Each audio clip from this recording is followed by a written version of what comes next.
Bonjour à toutes et à tous. Aujourd'hui, on se penche sur une question qui nous concerne tous. Comment, concrètement, on bâtit sa sécurité financière? Ça peut faire un peu peur au début, c'est vrai, mais on va voir que c'est surtout une histoire de méthode. Il s'agit de poser les bonnes fondations, brique par brique, pour construire quelque chose de vraiment solide. Et pour bien commencer, accrochez-vous bien à ce chiffre, 68%. C'est la part des Français qui, d'après une étude, ont du mal à boucler leur fin de mois. 68%, c'est... C'est énorme. Ça montre bien que ce n'est pas un petit problème, c'est une réalité pour beaucoup de monde. Et c'est justement pour ça qu'avoir un plan, c'est plus qu'important, c'est devenu crucial.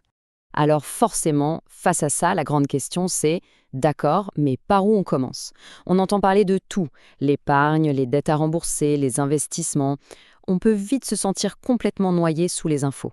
Mais en fait, la solution, le point de départ, est bien plus simple qu'on pourrait le croire. Et la voilà, la réponse. Il faut imaginer ça comme la construction d'une maison. Une maison bien solide. On ne commence jamais par poser le toit, pas vrai? Non, on commence par les fondations. On s'assure que la base est stable et ensuite, seulement ensuite, on monte les murs, brique après brique. C'est exactement cette approche, pas à pas, qu'on va décortiquer ensemble. Alors, première étape, le plan d'architecte de notre maison financière, c'est quoi? C'est le budget.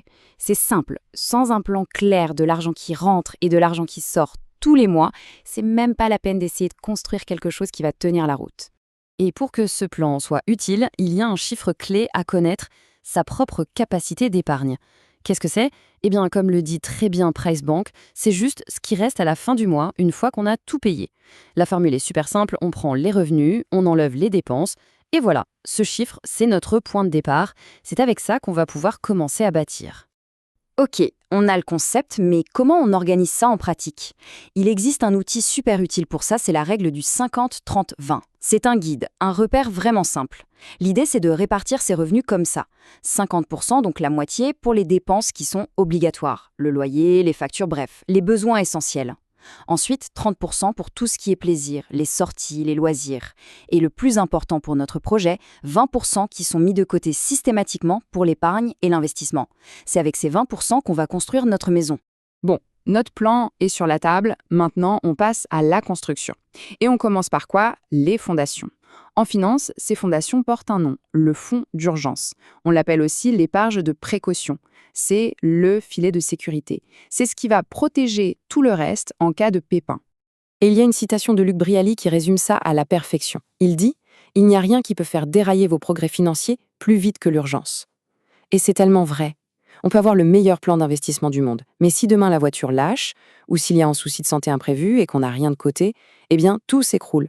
On est obligé de piocher dans ses investissements, souvent au pire moment, et de tout défaire. D'accord, mais concrètement, on met combien de côté dans ce fonds d'urgence? Les experts s'accordent en général sur une fourchette. L'objectif, c'est de viser entre 3 et 6 mois de salaire. Ou, pour être encore plus précis, on peut calculer entre 6 et 12 mois de ses dépenses mensuelles. Avoir cette somme de côté, ça permet vraiment de respirer. En cas de gros coup dur, on a de quoi voir venir sans paniquer. Mais attention, pour que ce fonds fonctionne, il y a quelques règles d'or à respecter.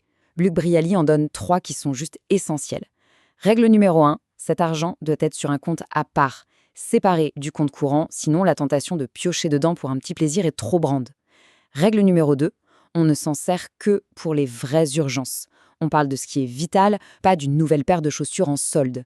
Et règle numéro 3, il faut bien faire la différence entre ce matelas de sécurité et les autres investissements. Ils n'ont pas du tout le même rôle. Voilà, les fondations sont en place, elles sont solides, c'est seulement maintenant qu'on peut commencer à construire en hauteur, à monter les murs de notre maison. On passe de la phase de protection à la phase de croissance. Il est temps de parler d'investissement sur le long terme. Mais attention, on ne se lance pas là-dedans n'importe comment. Il y a des conditions à remplir avant de commencer à investir. C'est une sorte de checklist. D'abord, avoir un budget qui tourne bien. Ça, c'est la base. Ensuite, avoir son épargne de précaution bien remplie. Ça, c'est non négociable. Après, il faut se projeter sur le long terme. Il faut aussi prendre le temps de comprendre dans quoi on met son argent. Et enfin, le conseil de base. On diversifie. On ne met jamais tous ses œufs dans le même panier. Et pour celles et ceux qui veulent aller encore plus loin, il y a une façon très intelligente de voir les choses proposée par le cabinet Laplace. C'est de diviser son patrimoine en 4 grands compartiments. Chacun a son propre but. Le premier, le compartiment précaution, eh bien c'est notre fameux fonds d'urgence. Le deuxième, c'est pour les projets. Acheter une maison, financer des études, des objectifs clairs. Le troisième, c'est pour générer des revenus supplémentaires. Et le dernier, le compartiment patrimoine, c'est pour le très long terme, la retraite, la transmission. Penser comme ça permet vraiment de savoir où va chaque euro et pourquoi. Ok, on a le plan, on a les fondations, on a même les murs qui montent. Mais il manque encore quelque chose. L'ingrédient un peu magique qui fait que notre maison financière va non seulement être solide, mais qu'elle va grandir toute seule avec le temps. Cet ingrédient secret, c'est la puissance des intérêts composés. Pour bien comprendre, l'analogie de la boule de neige est parfaite. Imaginez une petite boule de neige qu'on fait rouler en haut d'une montagne. Au début, elle n'attrape pas beaucoup de neige. Mais plus elle roule, plus elle grossit. Et plus elle grossit, plus elle ramasse de neige vite. C'est exactement ça, les intérêts composés. L'argent qu'on a placé génère des intérêts. Et ces intérêts, l'année d'après, vont eux-mêmes générer des intérêts. Ça s'accélère tout seul. C'est vraiment l'arme secrète de celles et ceux qui ont du temps devant eux.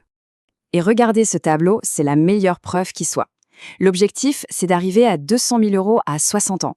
Si on commence à 20 ans, il faut mettre de côté 135 euros par mois. C'est un effort. Mais si on attend d'avoir 30 ans, ça passe déjà à 245 euros par mois. Et si on ne s'y met qu'à 40 ans, l'effort mensuel grappe à presque 500 euros. Pour arriver au même résultat, la leçon elle est limpide, le temps est notre meilleur allié, bien plus que la somme qu'on peut mettre au départ. Au fond, en regardant tout ce parcours, on se rend compte que le but final, ce n'est pas juste d'avoir une certaine somme sur un compte en banque. Non, le processus de construire sa sécurité financière apporte quelque chose de bien plus précieux. Alors je vous laisse avec cette dernière pensée. Et si la vraie richesse, au bout du compte, ce n'était pas l'argent lui-même, mais la liberté de choisir, le contrôle sur son propre temps et finalement sur son avenir.